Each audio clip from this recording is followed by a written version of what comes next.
بسم اللہ الرحمن الرحیم۔ یہ وصیت ہے علی ابن ابی طالب علیہ السلام کی۔ وہ گواہی دیتے ہیں کہ اللہ واحد ہے، لا شریک ہے، اور حضرت محمد مصطفیٰ صلی اللہ علیہ وآلہ وسلم اس کے بندے اور رسول ہیں۔ خدا نے انہیں ہدایت اور دین حق کے ساتھ بھیجا ہے تاکہ انہیں ہر دین پر غالب کر دے، اگرچہ مشرک کراہت کرتے ہیں۔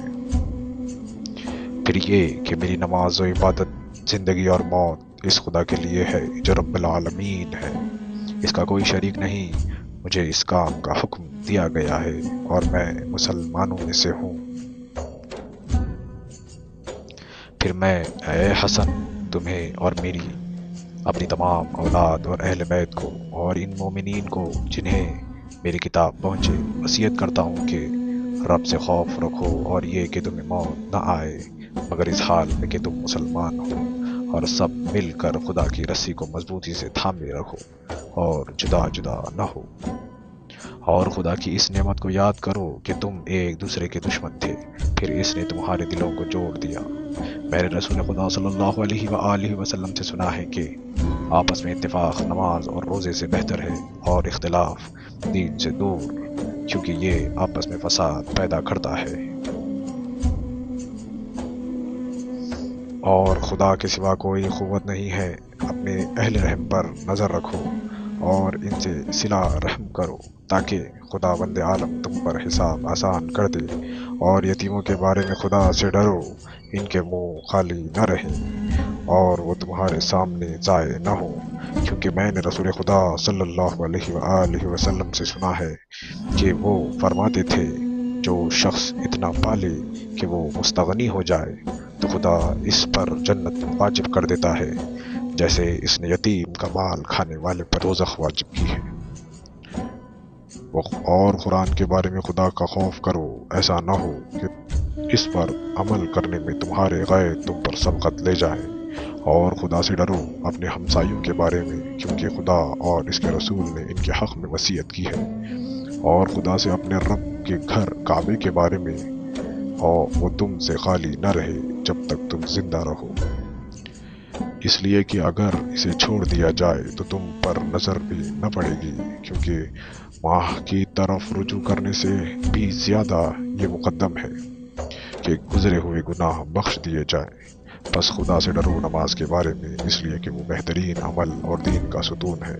اور خدا سے ڈرو زکوٰۃ کے بارے میں، اس لیے کہ وہ تمہارے رب کی غضب کی آگ کو بجھا دیتی ہے۔ خدا سے ڈرو ماہ رمضان کے بارے میں، اس لیے کہ روزے دوزخ کے لیے سپر ہے۔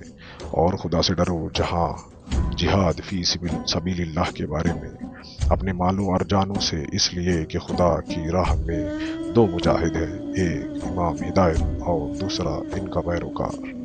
اور دیکھو خدا سے ڈرو اپنے نبی کی ذریت کے بارے میں، کہیں ایسا نہ ہو کہ تمہارے ہوتے ہوئے ان پر ظلم ہو جائے جبکہ تم اسے دفاع کرنے کی قدرت رکھتے ہو۔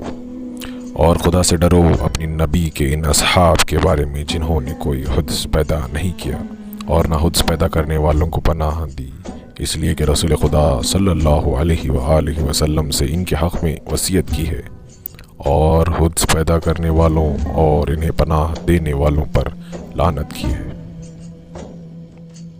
اور خدا سے ڈرو ازواج اور غلاموں اور کنیزوں کے بارے میں، خدا کی رضا حاصل کرنے کے لیے، اور کسی برا کہنے والے کی ملامت سے نہ ڈرو۔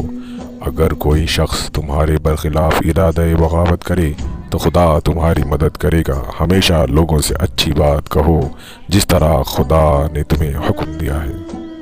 امر بالمعروف اور نہی عن المنکر کو ہرگز ترک نہ کرو، ورنہ خدا شریروں کو تم پر مسلط کر دے گا۔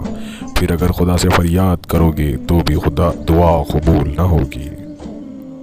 میرے بچوں، تم پر باہم الفت و محبت اور یکجہتی فرض ہے، اور قطع تعلق، اختلاف اور جدائی سے ہمیشہ پرہیز رکھو۔